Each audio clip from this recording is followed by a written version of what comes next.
안녕하세요. 매일경제TV 김용각 기자입니다. 장단기 금리 역전으로 경기 침체가 우려된다. 혹시 최근에 이런 뉴스 보신 적 있을 텐데요. 이 경제 뉴스를 보다 보면 장단기 금리에 대한 이야기가 종종 등장하곤 합니다. 하지만 장단기 금리가 어떤 의미인지 모른다면 시장의 흐름을 제대로 읽지 못하고 투자를 하고 있는 셈입니다. 그래서 오늘은 장단기 금리에 대한 이야기를 준비했습니다. 보통 장단기 금리는 국채 10년물과 2년물로 이야기를 합니다. 이 10년물이 장기, 2년물이 단기를 의미하고 국채는 정부가 발행하는 채권을 의미합니다. 보통 개인 간 돈을 빌릴 때 차용증을 써서 돈을 언제까지 얼마의 이자로 갚겠다 이렇게 약속을 하잖아요. 채권이 바로 이 역할을 하는 증서입니다. 그런데 개인이 아니라 정부가 발행을 하면 국채가 되는 겁니다. 참고로 금융기관이 발행하면 금융채, 기업이 발행하면 회사채가 됩니다. 장단기 금리 역전 현상으로 경기 침체 가능성이 커졌다. 이런 뉴스가 나오고 있잖아요. 이 뉴스에서 역전이라고 표현하는 것은 뭔가 지금의 상황이 정상적인 상황이 아니라는 겁니다. 그렇다면 먼저 정상적인 상태가 뭐냐? 이 채권의 금리는 장기와 단기 중에 누가 더 높을까요? 국채 10년물과 국채 2년물 중에 누가 더 높아야 할까요? 장기 채권이 더 큰 금리, 즉 더 큰 수익률을 줍니다. 왜냐하면 2년 만기 채권과 10년 만기 채권 중에 비교를 해보면 10년 뒤에 그 채권이 어떻게 될지 모르니까 더 큰 위험을 감수해야 하잖아요. 그래서 더 큰 리스크를 감수해야 하는 장기 채권들이 더 큰 이자를 보장합니다. 기본적으로 하이 리스크 하이 리턴이라고 생각하면 장기 채권의 금리가 더 높다는 것이 정상적입니다. 그럼에도 불구하고 장단기 금리 역전이 발생했다. 즉 2년 만기의 채권 금리가 더 높아졌다는 것은 어떤 의미일까요? 실제로 이달 초에 미국의 2년물 국채 금리가 2.44%였는데 10년물이 2.39%였습니다. 정상이라면 장기 채권의 금리가 더 높아야 하는데 2년물의 금리가 더 높아졌죠. 이게 장단기 금리 역전입니다. 보통은 10년을 기다려야 할 때 불확실성에 대한 위험을 더 감수해서 금리가 높은 건데 장단기 금리 역전일 때는 2년 뒤의 경기 전망이 더 불확실하다는 의미입니다.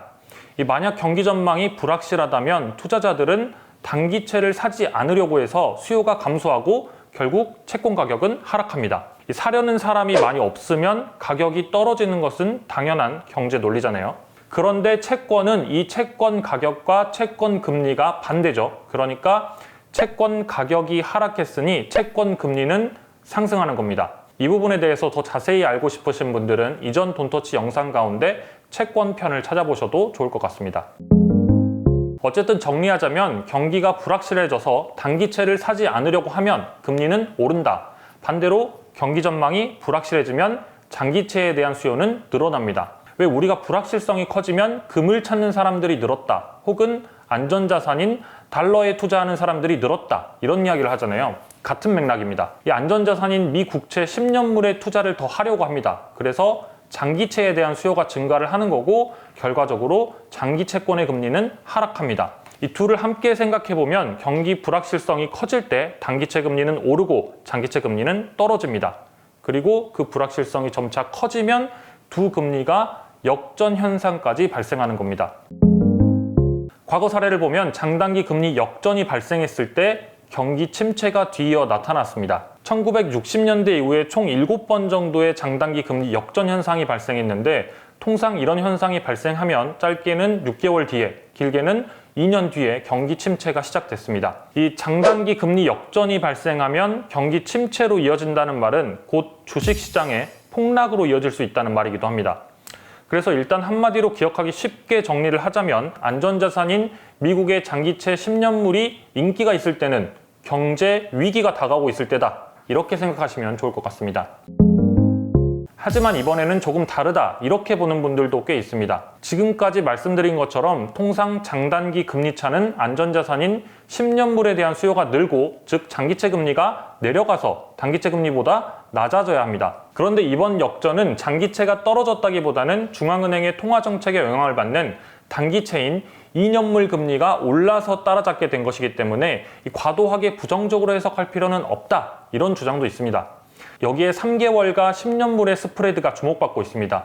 최근에 오히려 3개월과 10년물의 금리차는 더 벌어졌습니다. 장단기 금리차가 좁혀지다가 역전이 돼야 경기 침체인데 오히려 금리 격차가 벌어진 겁니다. 오늘은 경제뉴스에 등장하는 장단기 금리차에 대한 이야기를 전해드렸는데요. 이 장단기 금리차가 의미하는 바를 잘 생각하셔서 지금부터는 슬슬 포트폴리오를 수정해야 할 시점이 아닌가 생각이 듭니다. 돈이 되는 정보 돈터치 매일경제TV 구독과 좋아요도 부탁드립니다.